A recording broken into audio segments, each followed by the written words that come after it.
इस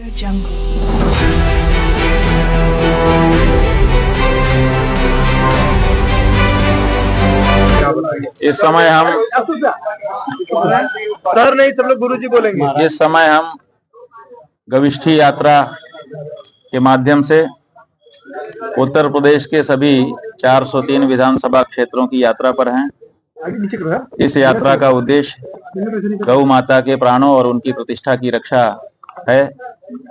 बहुत दुख का विषय है कि जब पूरा देश गौ माता की रक्षा के बारे में आकांक्षा रखता है, ऐसे समय में भी 78 साल की आजादी के बाद हमारा ही वोट लेकर हमारी ही मां को काट काट करके बोटी बोटी करके बेचने का कार्य निरंतर चल रहा है और भारत बीफ निर्यात में निरंतर ऊंचाई पर स्थित होता जा रहा है।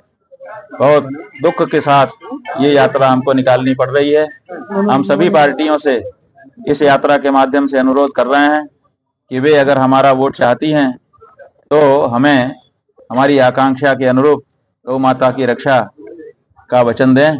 गाय को पशु सूची से हटा करके माता के रूप में अंकित करें ताकि भारतीय संस्कृति अक्षुण्ण रहे, सुरक्षित रहे। गायों को पशु कह करके भारतीय संस्कृति में कभी नहीं पुकारा गया है। अंग्रेजों के आने के बाद से ये व्यवस्था लागू हुई है। अंग्रेज ये व्यवस्था लागू करें ये तो समझ में आता है, लेकिन हम अंग्रेजों को भगाने के बाद स्वराज्य की घोषणा करें और उसके बाद भी गाय को पशु ही मानते रहें, पशु के रूप में ही दर्ज किए रहें, ये भारतीय धर्म, भारतीय संस्कृति और भारतीय सभ्यता, भारतीय भावना के अनुकूल नहीं है। इसको सुधार किया जाना चाहिए। महाप्रभु, अभी तक जो है कितने जगहों पे यात्रा हुई और किस तरह के संकल्प दिए गए और क्या? हम 3 मई को गोरखपुर से निकले थे। रोज 5 विधानसभा क्षेत्रों में हम जा रहे हैं। आज 7वां दिन है। 30 से अधिक विधानसभाओं में जा करके अभी हम गाजीपुर के, ये कौन सी विधानसभा है? गाजीपुर सदर, उस विधानसभा में आए हैं और आपसे चर्चा हो रही है। प्रभु, ऐसे में गौ रक्षा की आप बात कर रहे हैं और बंगाल में जो है शुभेंदु अधिकारी की सरकार बनी है, उन्होंने पहला संकल्प गौ रक्षा के लिए है, तो क्या लगता है कि उनको आशीर्वाद रहेगा? देखिए, कोई भी जो गौ माता की रक्षा के लिए आगे आता है और केवल कथनी में नहीं करके भी दिखाता है, तो उसको अगर आशीर्वाद नहीं देंगे तो आशीर्वाद देने के लायक हम नहीं रहेंगे। जो गाय की रक्षा करने के लिए आगे आएगा, करके दिखाएगा, उसको आशीर्वाद देना हमारी मजबूरी हो जाएगी। क्या लगता है सर, पश्चिम बंगाल में जो है सनातन का सरकार बनी है?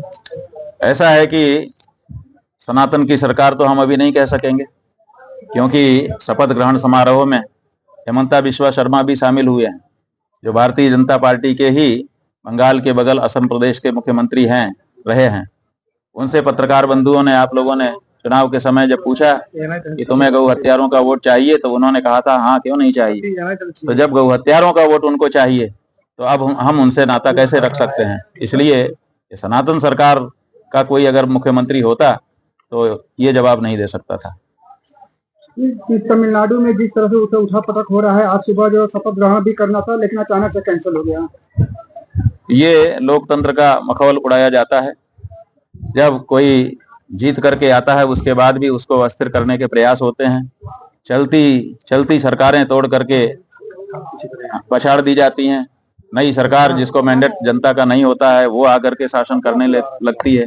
तो ये सब जो तोड़ फोड़ की राजनीति शुरू हुई है, वो आम मतदाता जनता का अपमान है, जिसको जनता बड़ी गंभीरता से देख रही है। और इसीलिए इस पद्धति के प्रति एक तरह की अनास्था आम मतदाता में उत्पन्न होती जा रही है, अभी आपने जो चिंता का विषय है। अभी आपने मतदाताओं को भी कुछ आह्वान किया है? असल में ये जो यात्रा हम कर रहे हैं, ये मतदाताओं के आह्वान के लिए ही कर रहे हैं। मतदाताओं को ही जगा रहे हैं। मतदाता के पास ही असली राजनीतिक शक्ति है।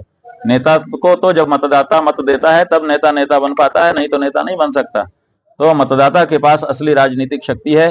वो गौ हत्यारों को, गौ हत्या का समर्थन करने वाले या गौ हत्या होने पर भी चुप रह जाने वाले, सह लेने वाले, उसकी तरफ से आंख घुमा लेने वाले और अपने कार्यकाल में वो सब होने देने वाले नेताओं को अगर वोट करेगा तो उसको भी गौ हत्या का पाप लगेगा। हमारे यहाँ हिंदू धर्म में ये नियम है कि हम जो भी कर्म करते हैं, या तो उससे पाप होता है या तो उससे पुण्य होता है। तो अगर हम गौ रक्षक को वोट देंगे तो हमको गौ रक्षा का पुण्य हमारे मतदान से प्राप्त होगा। अगर हम गौ हत्यारे को दे देंगे तो हमको गौ हत्या का पाप भी लगेगा। ये बात मतदाता को हम बता रहे हैं और लोग समझ में लोगों की आ रहा है। हमारे यहाँ शास्त्र में कहा गया है, अनुमंता विशेषिता निहंता क्रय विक्रयी संस्कर्ता चोपहर्ता च खादकश्चेति घातकाः।